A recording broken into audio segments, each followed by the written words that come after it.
Trabajé como personal de limpieza en el Vaticano durante casi una década. Un trabajo tranquilo, pensado para pasar desapercibido entre los pasillos y las majestuosas salas llenas de arte e historia. Mi nombre es Marcos, y hoy les contaré mi historia, una que desearía poder olvidar. Todo comenzó en una fría noche lluviosa de noviembre, cuando el cielo sobre Roma se desgarraba con relámpagos que iluminaban esporádicamente los antiguos muros del Vaticano. Me asignaron a limpiar las habitaciones adyacentes a una pequeña capilla privada, un rincón casi olvidado del vasto complejo que raramente requería atención. Los murmullos sobre exorcismos siempre flotaban en el aire, susurrados con temor y reverencia por los pasillos y corredores oscuros del Vaticano, pero nunca pensé que sería testigo de uno. Mientras me dirigía a mi tarea, el retumbar del trueno se mezclaba con los sonidos que escapaban de la capilla, eran gritos desgarradores y rezos en latín, proclamados con una urgencia que helaba la sangre. Me detuve un momento, la fregona en mano, mi corazón latiendo con fuerza contra mi pecho.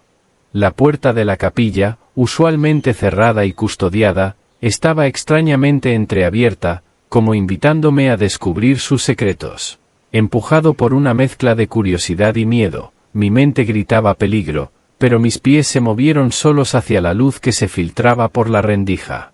A medida que me asomé, la escena dentro de la capilla emergió bañada en el brillo tembloroso de las velas, arrojando sombras danzantes sobre las paredes de piedra que parecían cobrar vida. Las plegarias en latín se intensificaban, pronunciadas con fervor por figuras encapuchadas que rodeaban un cuerpo contorsionado sobre el suelo de la capilla. La mezcla del olor a incienso con el de la tierra mojada que entraba con el viento lluvioso, y el sonido de las gotas golpeando los vitrales, creaba una atmósfera casi palpable de algo antiguo y olvidado. Al adentrarme en la capilla, mi mirada se fijó inmediatamente en la figura central que conocía como Padre Eugenio. Mi italiano era torpe y limitado, lo que me hacía referirme a él de manera simplificada.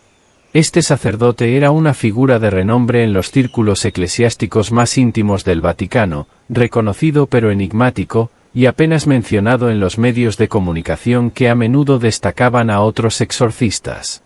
Pero entre los muros del Vaticano, era bien sabido que el verdadero poder y misterio residían en él. El Padre Eugenio era quien verdaderamente llevaba a cabo los exorcismos más críticos y secretos. La escena que presencié aquella noche desmentía cualquier noción convencional que pudiera tener sobre un exorcismo. No había señales de la dramática lucha entre el bien y el mal que los medios de comunicación a menudo retratan. En cambio, lo que vi fue profundamente perturbador y siniestro. Un grupo pequeño de fieles y ayudantes rodeaban a una persona postrada en el suelo, su cuerpo convulsionando violentamente bajo la imponente figura del Padre Eugenio, quien se erguía sobre ella con una presencia que era tanto sacra como aterradora. El Padre Eugenio, vestido con su sotana oscura que parecía absorber la luz de las velas, no recitaba los habituales rezos en latín. Sus palabras eran de un dialecto desconocido, quizás antiguo o secreto, que resonaba con una autoridad que helaba la sangre. Sus manos, pálidas y temblorosas, se movían con una precisión casi quirúrgica sobre la figura postrada. Cada gesto parecía dibujar energía del aire, manipulando una atmósfera cargada de electricidad espiritual. Mientras los rezos en ese dialecto antiguo y desconocido llenaban el aire, las víctimas empezaban a mostrar cambios físicos grotescos. Los ojos de los afligidos, que inicialmente reflejaban terror y súplica, se volvían completamente negros, como pozos sin fondo que absorbían la luz de las velas. Las extremidades de los poseídos comenzaban a contorsionarse en ángulos imposibles, sus huesos y músculos moviéndose de formas antinaturales. Los dedos se alargaban y se retorcían, y los cuerpos se arqueaban de manera que la columna vertebral parecía estar a punto de romperse. Estos cambios no solo eran espeluznantes de ver, sino que también llenaban la capilla con sonidos inquietantes de crujidos y estallidos, como si los huesos estuvieran siendo fracturados y reconfigurados por una fuerza invisible y malévola.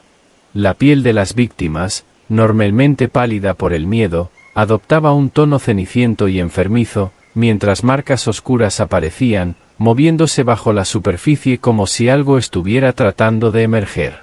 Era una visión que desafiaba la comprensión y llenaba el aire de un miedo palpable y opresivo. Las personas que eran traídas ante él, buscando liberación o cura, encontraban un destino mucho más oscuro.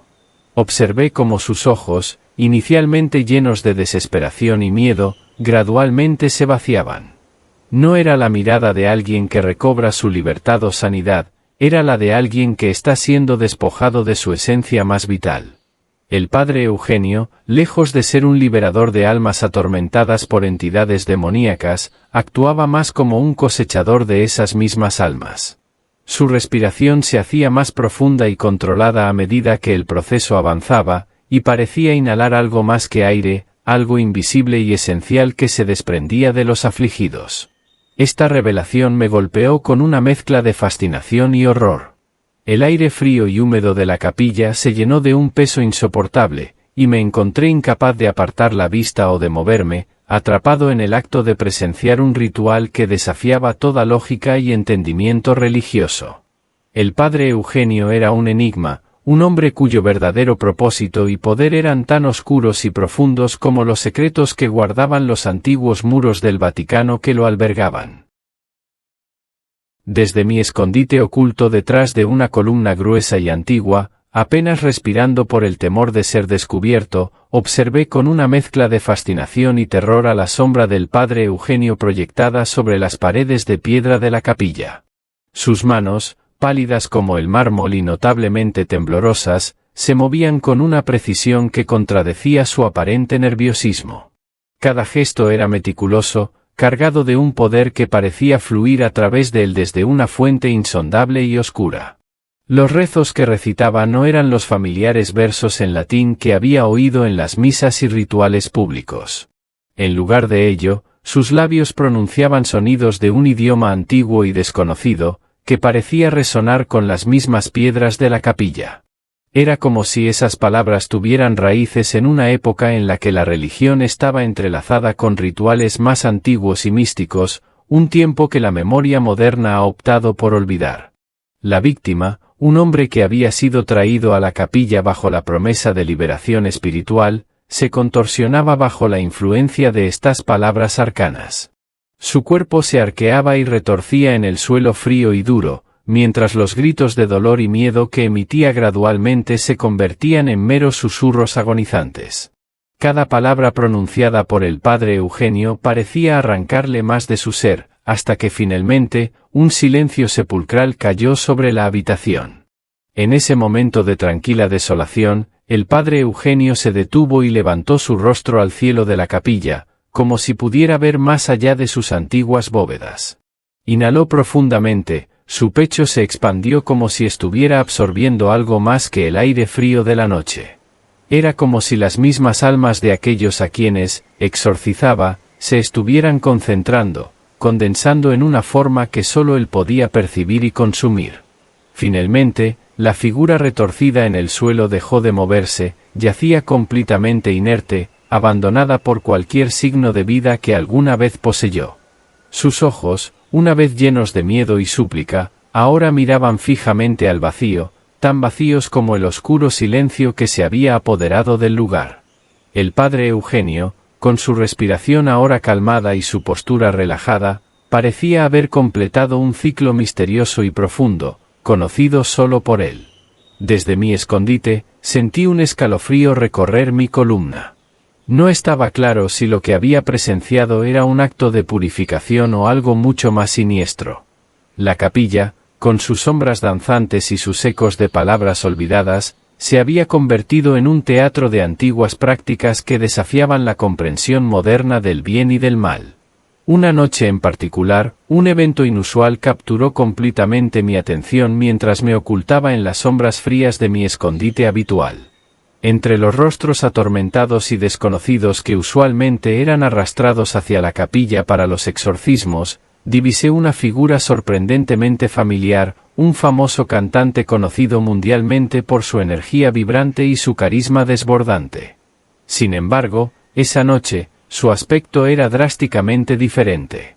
Arrastrado hacia el altar, su rostro mostraba una mezcla de confusión y miedo profundo, un contraste alarmante con la imagen de seguridad y alegría que proyectaba en los escenarios y en las pantallas. A medida que el ritual comenzaba, el cantante se encontraba rodeado por las figuras sombrías de los asistentes del padre Eugenio. No había señales de la furia o el descontrol que a menudo se asocian con la posesión demoníaca. En su lugar, lo que se veía era un hombre completamente aterrorizado, temblando ante los cantos en un idioma desconocido que el padre Eugenio recitaba con una intensidad escalofriante. La atmósfera en la capilla se cargaba con una energía oscura, y los susurros arcanos parecían tejer una red invisible que aprisionaba al cantante en un estado de parálisis emocional y física. Al concluir el exorcismo, el cantante no emergió revitalizado ni liberado. Más bien, su cuerpo, ahora completamente inerte y desprovisto de la vitalidad que lo caracterizaba, era sostenido por dos ayudantes del sacerdote, que lo cargaron fuera de la capilla con una eficiencia mecánica y fría. Todo el procedimiento se llevó a cabo con una precisión que evocaba más a un ensayo clínico desalmado que a un ritual de liberación espiritual. La mañana siguiente, la noticia de su muerte súbita inundó los medios de comunicación. Reportaron que había sufrido un paro cardíaco, una muerte tan repentina como desconcertante. Esta versión oficial, sin embargo, dejaba un sinfín de preguntas sin responder, alimentando rumores y especulaciones. Aquellos de nosotros que conocíamos la verdad detrás de sus últimas horas nos preguntábamos cuánto de lo que se decía había sido manipulado o encubierto. La discrepancia entre la causa reportada de su muerte y las circunstancias que yo había presenciado esa noche en la capilla solo añadía una capa más de oscuridad y misterio al poder y las acciones del padre Eugenio. Las noches que siguieron me encontraron regresando una y otra vez al mismo escondite oscuro detrás de la columna. Noche tras noche, la curiosidad morbosa se mezclaba con un terror visceral, formando una adicción inquebrantable a la macabra teatralidad de los exorcismos del padre Eugenio.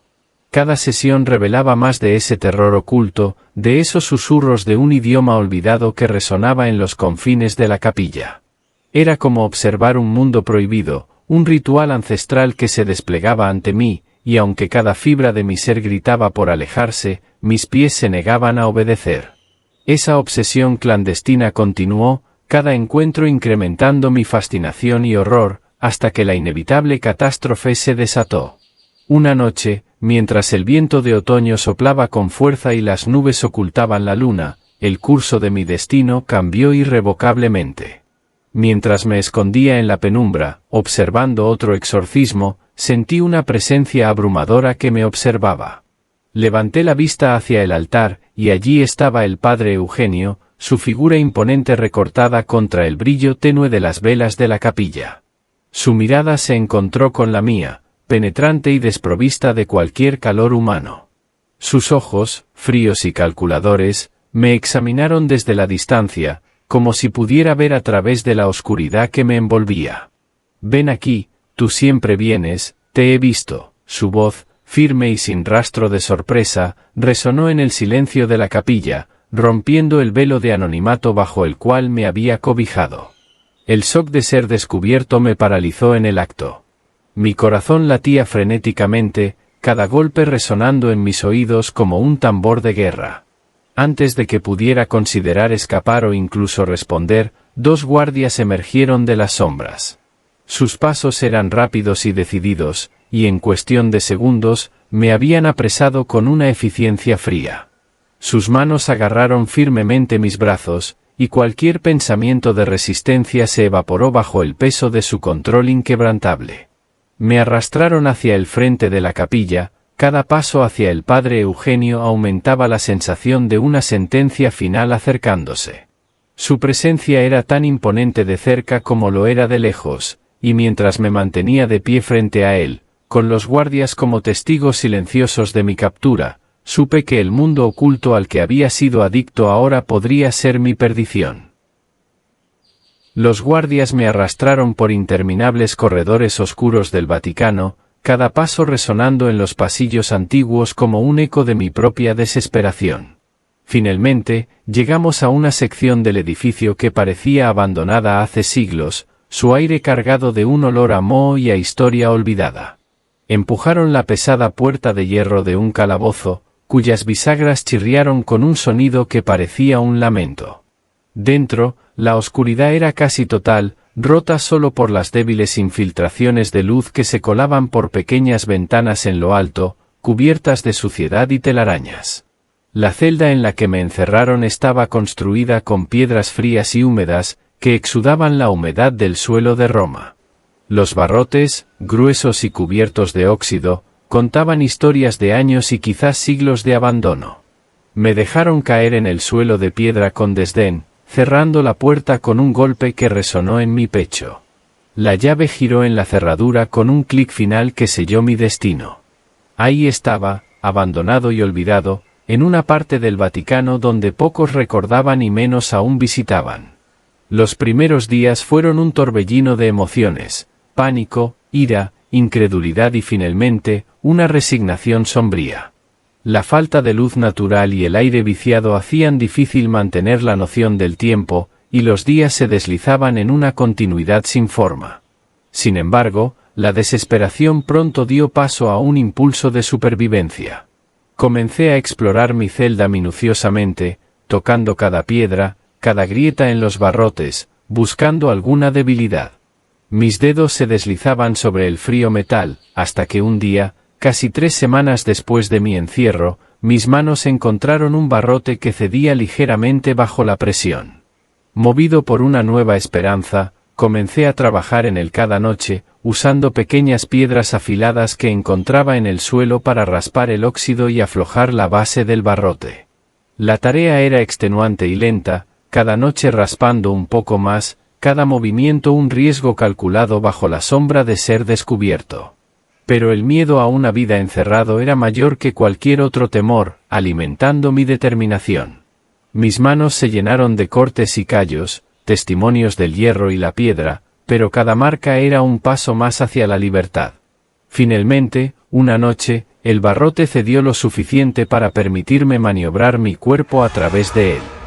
Gracias a mi figura delgada, logré contorsionarme y deslizarme a través de la apertura estrecha, cayendo al suelo del pasillo exterior con un silencio cargado de adrenalina.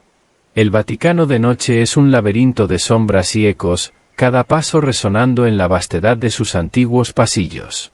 Conocía bien los caminos menos transitados, fruto de mis años de servicio, y esa familiaridad fue mi salvación. Me deslicé por las sombras, evitando patrullas y cámaras, moviéndome con la cautela de un fantasma hasta que, finalmente, encontré una salida hacia la libertad, dejando atrás los oscuros secretos del Vaticano. La brisa fresca de la noche romana nunca había sentido tan dulce, ni el cielo estrellado tan acogedor. Aunque libre, sabía que mi vida nunca volvería a ser la misma. Desde mi huida del Vaticano, la sombra del padre Eugenio se ha cernido sobre cada momento de mi existencia. Ahora vivo en un estado constante de vigilancia, cambiando de ubicación con frecuencia, alterando mi apariencia, y evitando cualquier forma de contacto prolongado con los demás. Mi rostro, una vez conocido y familiar entre los pasillos del Vaticano, ha sido transformado por el tiempo y la preocupación. Unas cuantas arrugas más, un cabello que se ha vuelto prematuramente gris, y ojos que rara vez muestran algo más que una cautela exhaustiva. El espejo refleja a un hombre que apenas reconozco, moldeado por el temor y la necesidad de ocultarse. A pesar de estas transformaciones, el miedo de ser encontrado persiste, implacable como una sombra que no se despega con la luz del sol. Sé que el padre Eugenio y sus seguidores poseen recursos y motivación para buscar a aquellos que han visto demasiado. El poder que ejerce dentro de los muros del Vaticano es vasto y su influencia, temo, se extiende incluso más allá de los límites de la ciudad sagrada. Vivo en un laberinto de ciudades y nombres falsos, construyendo una barrera tras otra entre mi pasado y mi presente. Cada ruido inesperado o mirada prolongada se convierte en una posible amenaza. El sonido de pasos detrás de mí puede acelerar mi corazón, y cada noche me duermo con la incertidumbre de si despertaré en el mismo lugar donde cerré los ojos. El padre Eugenio, en mi mente, es más que un hombre, se ha convertido en el emblema del mal que conoce no solo mis secretos, sino también los miedos que me impulsan a seguir huyendo. Sé que sigue allí, en alguna parte del vasto y antiguo Vaticano, continuando sus rituales oscuros, tomando las almas de los desafortunados que cruzan su camino y extendiendo su influencia oscura más allá de lo imaginable. Esta es la carga que llevo, el conocimiento de lo que he visto y la responsabilidad de mantenerme un paso adelante de las fuerzas que buscarían arrastrarme de vuelta a las profundidades de ese mundo oscuro. Con cada amanecer, me recuerdo a mí mismo que debo seguir adelante, que mi libertad, aunque cargada de temor, es aún preferible a la oscura certeza que enfrentaría bajo la sombra del padre Eugenio. Les revelo estos secretos oscuros, no por vanidad o por deseo de notoriedad, sino para encender una lámpara de advertencia en los rincones más oscuros de la ignorancia y el miedo. Mi experiencia en las profundidades del Vaticano ha desvelado una verdad que es crucial compartir: no todos los exorcismos son actos de fe y liberación como muchos podrían creer. En lugar de eso, algunos oscurecen propósitos mucho más siniestros, donde no se expulsan demonios, sino que se roban almas. Es vital que esta realidad no quede oculta detrás de los muros de veneración y santidad aparente. Si alguna vez, en sus vidas, sienten una presencia extraña, una sombra que parece moverse contra la lógica del mundo natural, piensen en mi relato. No descarten esos sentimientos como meras supersticiones o temores infundados. Puede que no todos los espacios sagrados sean lo que parecen. La oscuridad tiene una manera insidiosa de infiltrarse en los lugares que consideramos más seguros y santos. Recuerden mi historia como un faro de precaución. La verdad que he compartido no es solo una advertencia, es un llamado a observar más críticamente y a cuestionar lo que a menudo se acepta sin disputa. La oscuridad puede esconderse en los rincones más inesperados, y a veces, esos rincones son lugares venerados, donde la luz de la verdad parece no alcanzar. Estén atentos, permanezcan cuestionando y nunca se conformen con la superficie de las cosas, porque bajo esa superficie puede yacer una verdad mucho más profunda, y a veces, aterradora. El exorcismo de Annelies Michel. Annelies Michel fue una joven alemana nacida en 1952 que se hizo conocida por su trágica historia de exorcismo. En 1969, a los 16 años, comenzó a sufrir extraños ataques que parecían ser signos de epilepsia. Fue ingresada en el hospital psiquiátrico de Würzburg, donde permaneció bajo observación médica sin que su salud mostrara mejoría. A pesar de los tratamientos, su estado mental y físico solo empeoró. Después de ser dada de alta, logró completar sus estudios de bachillerato y en 1973 se matriculó en la Universidad de Würzburg, un logro impresionante dado su estado de salud. A pesar de haber sido admitida en el hospital psiquiátrico de Würzburg, la condición de Annelies Michel no mostró mejoría. Su estadía allí, que inicialmente se esperaba que fuera una solución para sus extraños episodios y su creciente depresión, se convirtió en una experiencia frustrante y desalentadora tanto para ella como para su familia. A medida que los días se convertían en semanas y las semanas en meses, Annelies no solo no mejoraba, sino que su salud mental y física seguía deteriorándose. La medicación que le fue administrada tenía la intención de controlar los ataques que los médicos creían eran síntomas de epilepsia y tratar su profunda depresión. Sin embargo, a pesar de recibir varias clases de medicamentos, no hubo alivio visible para Annelies. Los anticonvulsivos y antidepresivos que le fueron recetados no lograron detener los episodios ni aliviar la oscuridad que se cernía sobre su mente. La impotencia que sentía frente a la ineficacia del tratamiento médico incrementaba su desesperanza y frustración. Durante su tiempo en el hospital, Annelies experimentó una intensificación de su depresión. Se sentía atrapada en un ciclo de tratamiento sin éxito, lo que la llevó a una profunda desilusión con la medicina moderna. Los constantes fracasos de los métodos terapéuticos convencionales no solo la dejaron en un estado de desesperanza, sino que también minaron su fe en la capacidad de la ciencia médica para ofrecerle alguna forma de alivio o solución. Al mismo tiempo, la devoción religiosa de Annelies se mantenía fuerte. Su familia era profundamente católica, y su fe era un pilar fundamental en su vida. Sin embargo, conforme su condición empeoraba, Annelies y sus familiares comenzaron a interpretar sus síntomas no solo como signos de enfermedades físicas o mentales, sino como posibles indicios de una influencia sobrenatural. Esto no era raro en la época y en el contexto cultural en el que vivían, donde la religión y las creencias en lo sobrenatural jugaban un papel importante en la vida cotidiana. Uno de los síntomas más alarmantes y que más preocupaban a Annelies y a su familia era su reacción extrema a los objetos y lugares sagrados. Desarrolló una aversión violenta hacia los crucifijos y las imágenes religiosas, especialmente aquellas de la Virgen María. Cada vez que se encontraba en la presencia de estos símbolos de su fe, experimentaba una reacción visceral que incluía repulsión y miedo, lo que convenció a su familia de que algo más allá de lo natural estaba afectándola. Además, Annelies comenzó a tener visiones de lo que ella describía como caras malignas. Estas apariciones no eran ocasionales, las veía repetidamente, especialmente durante sus momentos de oración. Las visiones eran tan vívidas y perturbadoras que no solo afectaban su estado mental, sino que también la sumían en un miedo constante y debilitante. Para una joven cuya vida estaba tan profundamente entrelazada con la fe religiosa, estas visiones y aversiones eran más que preocupantes, eran interpretadas como signos claros de una posesión demoníaca. La idea de la posesión no era tomada a la ligera por Annelies ni por su familia.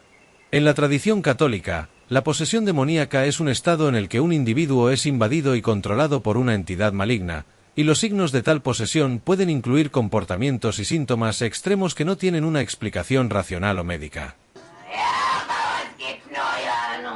En el caso de Annelies, la confluencia de su falta de respuesta a los tratamientos médicos, su creciente aversión a los objetos sagrados y sus visiones perturbadoras fortalecieron la creencia de que su lucha no era solo contra una enfermedad física o mental, sino contra una fuerza maligna que había tomado control sobre su vida. Este convencimiento llevó a la familia de Annelies a buscar ayuda fuera del ámbito médico y a considerar seriamente la intervención espiritual. La situación se convirtió en una lucha entre la ciencia y la fe, donde la impotencia de los tratamientos médicos contrastaba con la creciente percepción de que la verdadera batalla se libraba en el ámbito de lo sobrenatural.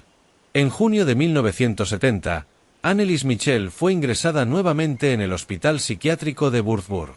Esta nueva hospitalización se produjo después de que su familia y los médicos notaran que sus síntomas no solo persistían, sino que también empeoraban.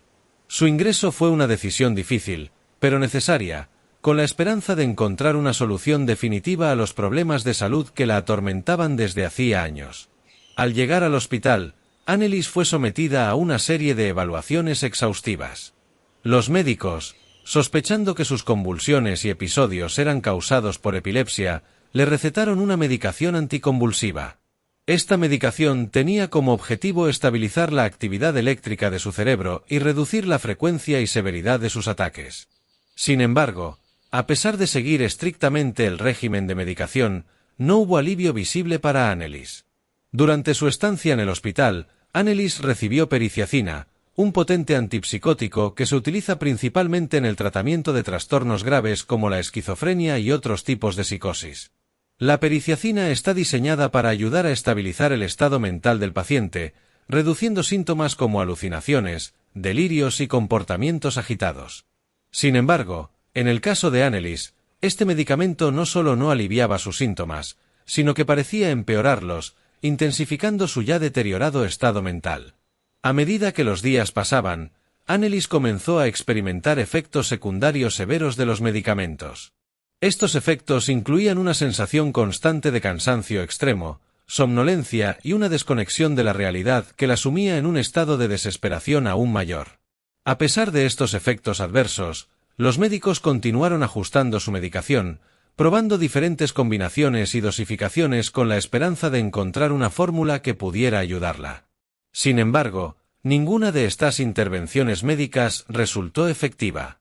Así, la profunda fe católica de la familia Michel los llevó a buscar ayuda en la iglesia local. Sus padres, convencidos de que su hija estaba sufriendo no de una enfermedad física o mental, sino de una posesión demoníaca, se acercaron a la parroquia solicitando la intervención de un exorcista. Esta petición, sin embargo, fue recibida con cautela y escepticismo. La Iglesia Católica tiene protocolos estrictos para el reconocimiento y tratamiento de casos de posesión demoníaca. La doctrina de la Iglesia exige una evaluación rigurosa para descartar cualquier explicación médica o psicológica antes de considerar la posibilidad de una posesión. En este caso, a pesar de los signos y síntomas que Annelies y su familia interpretaron como demoníacos, las autoridades eclesiásticas inicialmente rechazaron la solicitud de un exorcismo. Los clérigos consultados insistieron en que Annelies debía continuar con su tratamiento médico y buscar ayuda profesional para su condición. Este rechazo fue un duro golpe para la familia Michel, que se encontró en una encrucijada. A pesar de la negativa inicial, la familia no perdió la fe y continuó buscando una solución espiritual para el sufrimiento de Annelies. La situación de Annelies seguía empeorando, y sus síntomas, como las visiones perturbadoras y la aversión a los objetos sagrados, solo reforzaron la creencia de que estaba siendo afectada por fuerzas más allá de lo comprensible para la medicina convencional. Con el tiempo, la insistencia de la familia y la desesperación de Annelies llamaron la atención del párroco Ernst Alt, un sacerdote conocido por su experiencia en asuntos espirituales. Alt decidió examinar a Annelies y llegó a la conclusión de que sus síntomas podían ser interpretados como signos de una posesión demoníaca. Convencido de la necesidad de una intervención espiritual, el padre Alt inició los trámites necesarios para obtener el permiso de las autoridades eclesiásticas para realizar un exorcismo. El proceso de obtención del permiso no fue sencillo, ya que la Iglesia continuaba siendo cautelosa. Sin embargo, después de una evaluación exhaustiva y la presentación de pruebas de la aparente posesión de Annelies, se autorizó la realización del exorcismo. Este fue un paso crucial que marcó el comienzo de un largo y doloroso proceso que intentaría, a través de la fe y la oración, liberar a Annelies de lo que se creía eran fuerzas demoníacas. Tras múltiples intentos fallidos de tratamiento médico y la creciente desesperación de Annelies Michel y su familia, se volvió inevitable buscar una solución en el ámbito espiritual. Poco después de los rechazos iniciales de la Iglesia, el párroco Ernst Alt, conocido por su experiencia en asuntos de posesión y exorcismo, decidió tomar cartas en el asunto. Alt, un sacerdote profundamente respetado en la comunidad y con una reputación de sensibilidad y conocimiento en cuestiones espirituales, examinó a Annelies para determinar la naturaleza de sus aflicciones. El padre Alt no tardó en notar los alarmantes síntomas que presentaba Annelies, que parecían alinearse con lo que la Iglesia considera signos clásicos de posesión demoníaca. Estos incluían una aversión extrema a los objetos sagrados, como crucifijos e imágenes de santos, comportamientos violentos e inusuales, y una fuerza física inexplicable. Además, Annelies relató visiones y experiencias perturbadoras que, según ella, eran causadas por entidades malignas. Convencido de que Annelies no solo sufría de una enfermedad física o mental, sino que también estaba bajo la influencia de fuerzas sobrenaturales, el padre Alt solicitó el permiso de las autoridades eclesiásticas para proceder con un exorcismo formal. Este proceso no fue inmediato, ya que la Iglesia exige una cuidadosa evaluación y la presentación de pruebas claras antes de aprobar un exorcismo, debido a la naturaleza seria y potencialmente peligrosa del ritual. Después de revisar las pruebas y testimonios proporcionados por Alt, las autoridades eclesiásticas finalmente concedieron el permiso para llevar a cabo el exorcismo. Con la aprobación en mano, comenzó un largo y arduo proceso que involucró sesiones regulares de exorcismo, con la esperanza de liberar a Annelies de las entidades que, según se creía, la atormentaban. Durante estas sesiones de exorcismo, que se extendieron a lo largo de varios meses, Annelies Michel manifestó estar poseída por 6 demonios diferentes.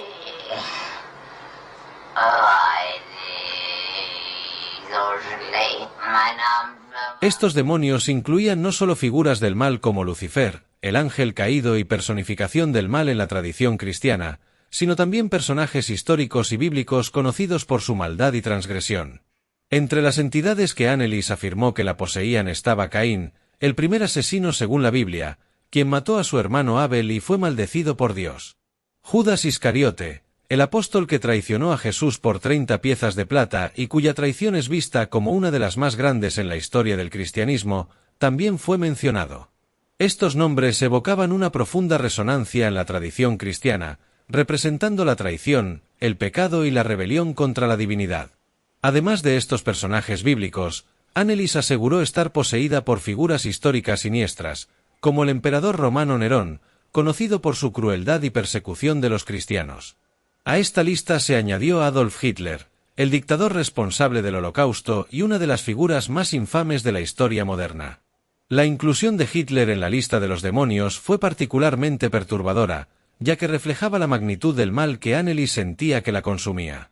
Uno de los demonios menos conocidos pero igualmente aterradores que Annelies mencionó era un sacerdote corrupto del siglo XVI, de apellido Fleischmann. Este personaje, aunque no tan famoso como los otros, representaba la corrupción y el abuso dentro de la misma iglesia, añadiendo una capa de complejidad y horror a su testimonio. Las sesiones de exorcismo fueron intensas y peligrosas. Annelies experimentaba convulsiones violentas, hablaba en lenguas desconocidas y mostraba una fuerza sobrehumana que desconcertaba a quienes la presenciaban. El proceso no solo fue exhaustivo para ella, sino también para el equipo que la asistía, que incluía al padre Alt y otros sacerdotes que participaron en las ceremonias. El exorcismo se llevó a cabo siguiendo un estricto ritual de la Iglesia Católica, que incluye oraciones específicas, la invocación de santos y el uso de agua bendita para expulsar a los demonios. Cada sesión era una batalla ardua, llena de gritos y manifestaciones de dolor y resistencia por parte de Annelies, quien parecía estar en una constante lucha entre su propia voluntad y las entidades que decían poseerla. Durante el largo y agonizante proceso de exorcismo, el comportamiento de Annelies Michel alcanzó niveles de horror y autodestrucción que resultaban casi incomprensibles para aquellos que la rodeaban. A medida que avanzaban las sesiones, Annelies empezó a mostrar una serie de comportamientos alarmantes que parecían indicar una completa pérdida de control. Estos comportamientos no solo eran un reflejo de su sufrimiento interno, sino que también parecían confirmar la creencia de que estaba bajo la influencia de fuerzas demoníacas. Uno de los actos más perturbadores que realizaba era la genuflexión compulsiva. Esta práctica, que consiste en arrodillarse repetidamente como una forma de devoción o sumisión, fue llevada al extremo por Annelies. Durante las sesiones de exorcismo y en su vida diaria, se arrodillaba y levantaba de manera frenética cientos de veces al día, hasta el punto de destrozar sus rodillas. Esta compulsión no solo causaba un dolor físico insoportable, sino que también provocaba un deterioro severo en sus articulaciones, dejándola incapaz de caminar correctamente y en constante agonía. Además de las genuflexiones, Annelies comenzó a mostrar un comportamiento animalista que desconcertaba y aterrorizaba a quienes la observaban. Se escondía bajo la mesa, como si buscara refugio en un espacio estrecho y oscuro, y ladraba como un perro durante horas.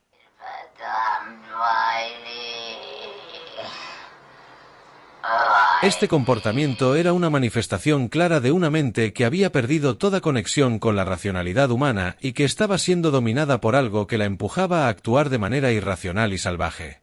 Los sonidos guturales y los ladridos eran tan reales y escalofriantes que parecían provenir de un animal en lugar de una joven mujer.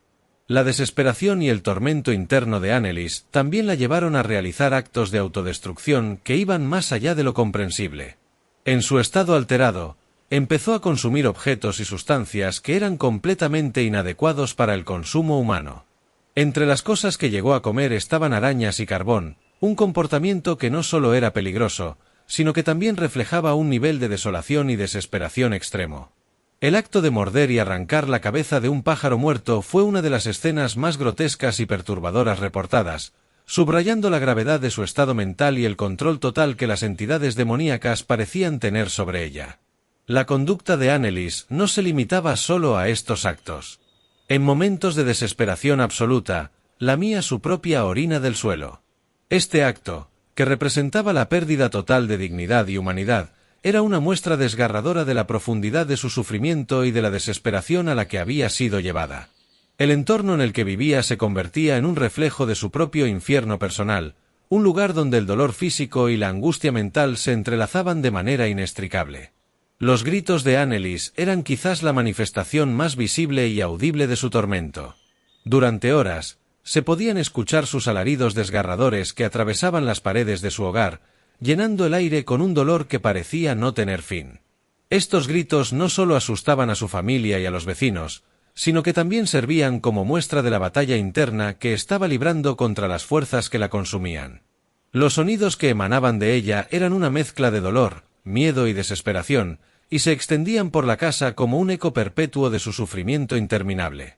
El proceso de exorcismo al que fue sometida Anneliese Michel se extendió a lo largo de un año entero, un periodo marcado por sufrimiento, desesperación y un deterioro físico y mental extremo. Este ritual, que comenzó con la esperanza de liberar a Anneliese de las entidades que se creía la poseían, pronto se convirtió en una agonía prolongada que exacerbó su ya frágil estado de salud. Durante este tiempo, Anneliese experimentó una espiral descendente de deterioro que la dejó extremadamente debilitada y vulnerable. En la primavera de 1976, Anneliese se encontraba en un estado alarmante de desnutrición y debilidad extrema. Había desarrollado neumonía, una infección pulmonar grave que complicó aún más su delicado estado de salud. La falta de alimentos y líquidos adecuados la había llevado a una condición de anemia severa, una deficiencia de glóbulos rojos que provoca fatiga extrema, debilidad y una serie de otros problemas de salud. Su cuerpo estaba tan debilitado que apenas podía sostenerse en pie, y cada respiración era una lucha dolorosa. A lo largo de este año, se llevaron a cabo un total de 67 sesiones de exorcismo. Estas sesiones, que se realizaban casi semanalmente, eran exhaustivas y extremas. Cada exorcismo seguía un ritual específico, que incluía oraciones, cánticos y la invocación de santos, con el objetivo de expulsar a los demonios que se creía la poseían. Durante estas sesiones, Anneliese era sometida a una intensa presión física y emocional. Los exorcistas trataban de obligar a los demonios a abandonar su cuerpo, lo que a menudo resultaba en convulsiones violentas y un comportamiento extremadamente agitado por parte de Anneliese. Cada sesión de exorcismo era un evento traumático, no solo para Anneliese, sino también para los sacerdotes y familiares que participaban en el ritual.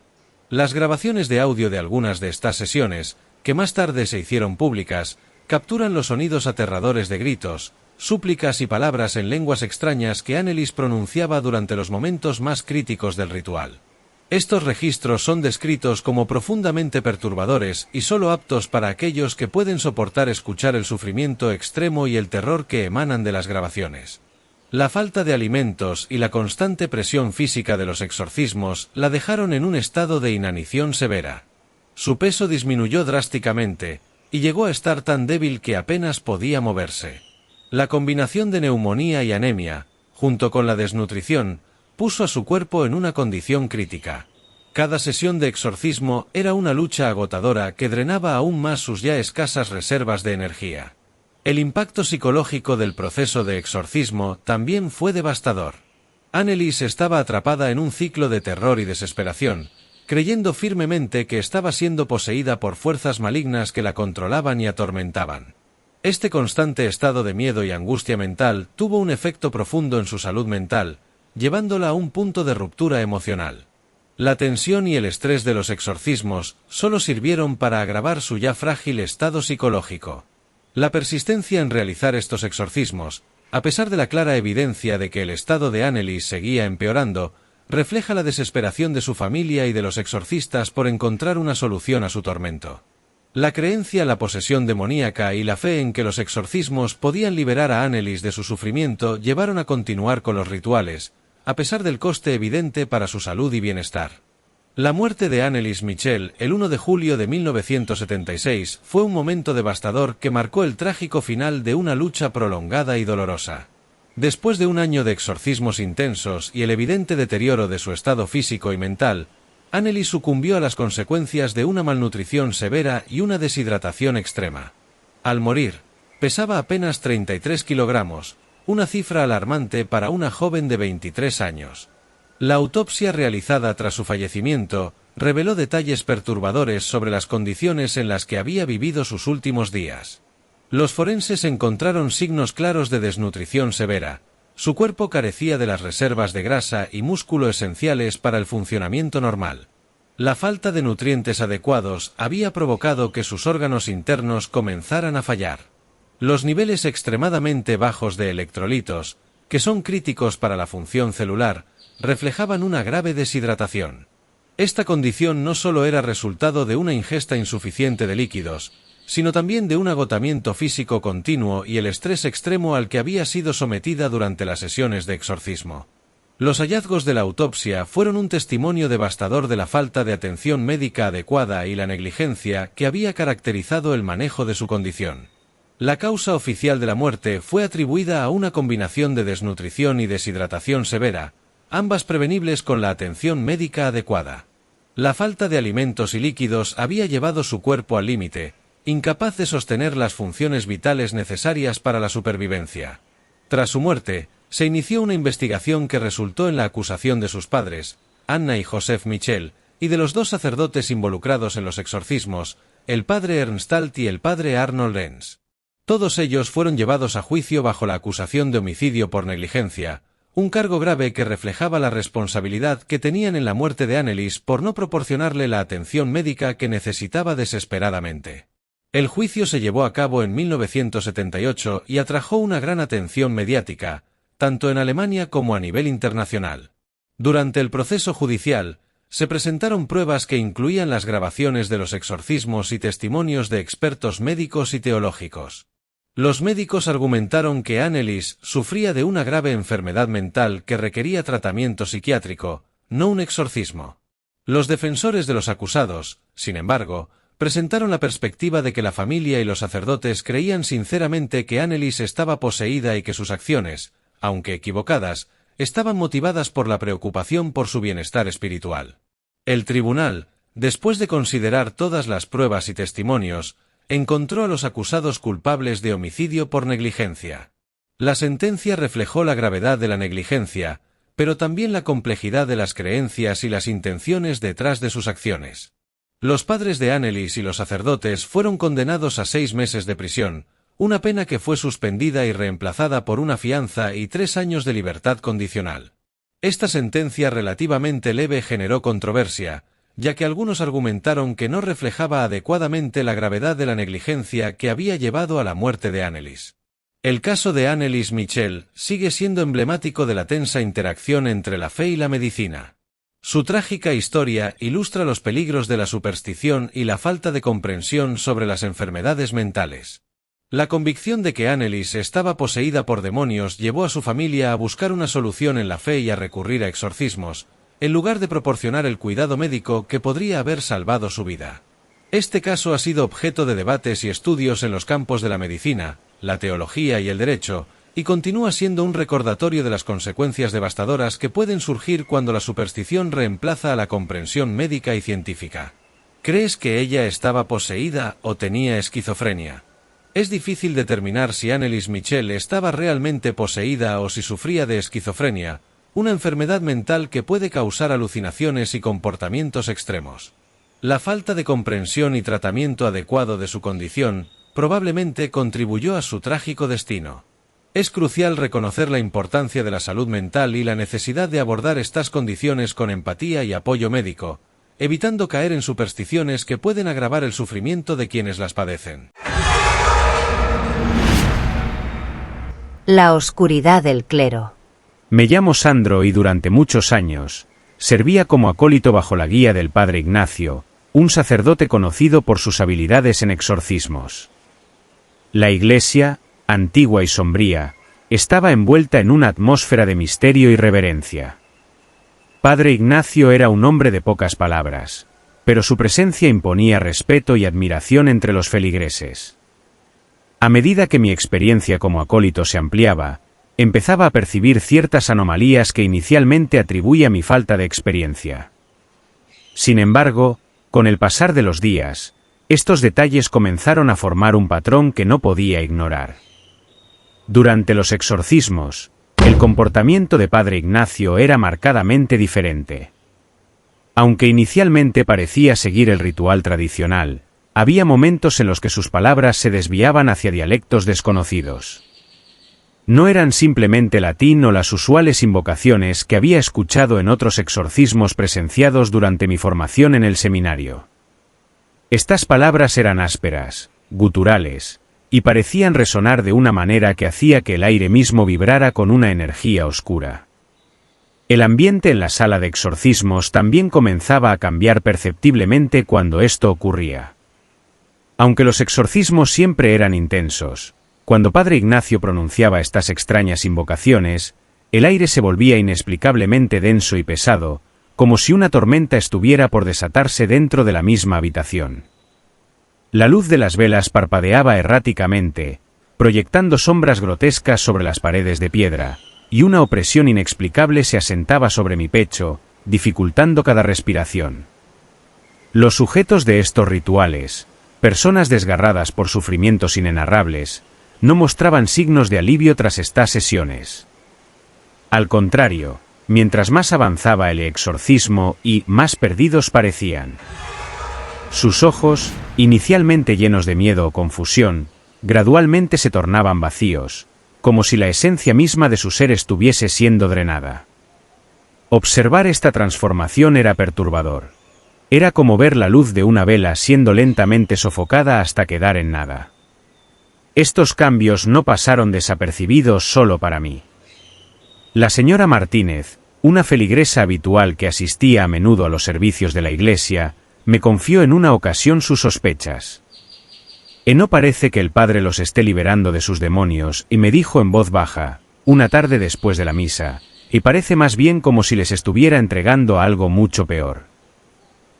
Su observación reforzó mis propias dudas y temores. No podía sacudirme la sensación de que algo profundamente erróneo ocurría durante estos rituales. Cada sesión me dejaba una profunda inquietud y una serie de preguntas para las cuales no tenía respuestas. ¿Qué eran esas palabras que Padre Ignacio murmuraba? ¿Y qué pasaba realmente con las almas de aquellos sobre los que él pronunciaba su extraño ritual? Una tarde, después de una sesión de exorcismo particularmente perturbadora, la señora Martínez se me acercó mientras éste ordenaba los bancos de la iglesia. «Sandro, ¿has notado algo inusual en los últimos exorcismos?», y preguntó en voz baja, mirando nerviosamente hacia la sacristía donde el padre Ignacio guardaba los objetos rituales. Y no solo en las palabras del padre, sino en cómo algunos de nuestros hermanos y hermanas parecen perderse más de lo que se encuentran después de estas sesiones. He hablado con otros, y no soy la única preocupada. Esta confesión reforzó las propias dudas y temores de Sandro, haciéndole sentir que no estaba solo en sus observaciones y que sus inquietudes eran válidas. Juntos decidieron mantenerse alerta y buscar más signos de lo que realmente estaba ocurriendo. Decidí que necesitaba respuestas. Comencé a investigar por mi cuenta, buscando los libros antiguos de teología y demonología almacenados en la polvorienta biblioteca de la iglesia, esperando encontrar alguna pista que pudiera explicar las perturbadoras anomalías de los exorcismos del padre Ignacio. Pero cuanto más buscaba, más me sumergía en un laberinto de misterios y sombras, sin saber que pronto descubriría una verdad más oscura y profunda de lo que jamás podría haber imaginado. Con el corazón palpitante y la respiración contenida, me deslicé sigilosamente detrás de él. El padre Ignacio caminaba con un propósito oscuro, sus pasos resonaban con una certeza que helaba la sangre. Cruzó el altar mayor, donde las figuras de los santos parecían observarlo con una mirada acusadora, y desvió su camino hacia un ala restringida de la iglesia, lugar al que los feligreses no tenían acceso. La puerta hacia la cripta estaba oculta detrás de una cortina de terciopelo negro, apenas perceptible si uno no conocía su existencia. El padre Ignacio la apartó con una mano temblorosa, revelando una antigua puerta de madera tallada con símbolos que no pertenecían a ningún santoral conocido. La abrió lentamente, y el chirrido de las bisagras parecía un lamento. Descendió por las escaleras de piedra, y yo lo seguí, cuidando cada uno de mis pasos para no alertarlo de mi presencia. La escalera descendía en espiral, sumiéndose en las entrañas de la tierra, donde el aire se volvía más frío y el olor a moho y tierra húmeda se intensificaba. Al final de la escalera, el padre Ignacio encendió una lámpara de aceite que colgaba de la pared, revelando una cámara oculta bajo la iglesia. Las paredes estaban cubiertas de frescos que retrataban escenas de ángeles caídos y demonios, un arte que blasfemaba la santidad del lugar. En el centro de la cripta, había un círculo de piedra tallada con más símbolos desconocidos y oscuros. El padre Ignacio se colocó en el centro, frente a un altar improvisado donde descansaban objetos que no tenían lugar en un recinto cristiano, cráneos de animales, velas negras y un cáliz de hierro. Con una voz que no parecía humana, comenzó a recitar palabras en un idioma antiguo, gutural y amenazante. Cada palabra vibraba en el aire con una energía que hacía que la piel se erizara. Las sombras en las esquinas parecían cobrar vida, retorciéndose como si despertaran de un largo sueño. Y Bielzebub, mi rey, invocaba con fervor, mientras su sombra se proyectaba grotescamente contra los frescos de la pared. Y acepta estas almas errantes como tributo, para que tu reino se expanda y tu poder se fortalezca. El aire se cargó con una presencia maligna, y un viento frío empezó a soplar en la cripta, apagando algunas de las velas y haciendo que las llamas danzaran en un frenesí caótico. Sentí un terror profundo, un miedo primitivo a lo desconocido y oscuro que se estaba invocando en ese lugar sagrado. Permanecí oculto, presenciando cómo el hombre que creí devoto de Dios entregaba no solo su alma, sino las de muchos, al abismo. Sabía que debía escapar, que debía contarle al mundo lo que había visto, pero el miedo me paralizaba. Era testigo de una traición a la fe, un secreto oscuro que cambiaría mi destino para siempre. Después de presenciar el perturbador ritual, me consumía una mezcla de miedo, ira y desilusión. Pasé horas en una tormenta de pensamientos y emociones, tratando de comprender la traición del padre Ignacio. Al amanecer, con las primeras luces filtrándose a través de los vitrales, tomé una decisión: confrontaría al padre Ignacio, no solo para buscar respuestas, sino para poner fin a su vil traición. Quiero aclarar que un día antes de ir a confrontar al padre Ignacio, me encontré con la señora Martínez a las puertas de la iglesia. Con la voz cargada de preocupación, ella le entregó un pequeño frasco de agua bendita y una estampa de San Miguel Arcángel. Usa esto si las cosas toman un rumbo oscuro, Sandro, dijo, su mirada llena de un temor serio. Caminé por los pasillos de la iglesia, el eco de mis pasos resonando en el silencio del amanecer. En mi mano, apretaba firmemente mi rosario, sintiendo cada cuenta como un pequeño bastión de fe. Mi corazón latía con fuerza, cada paso aumentaba mi determinación. Lo encontré en la sacristía, preparando lo que parecían ser sus vestiduras para otra misa. Su espalda estaba hacia mí cuando entré. Padre Ignacio, dije, mi voz más firme de lo que me sentía. Se volvió lentamente, y su mirada cambió al reconocerme. No había calor en sus ojos, solo un cálculo frío.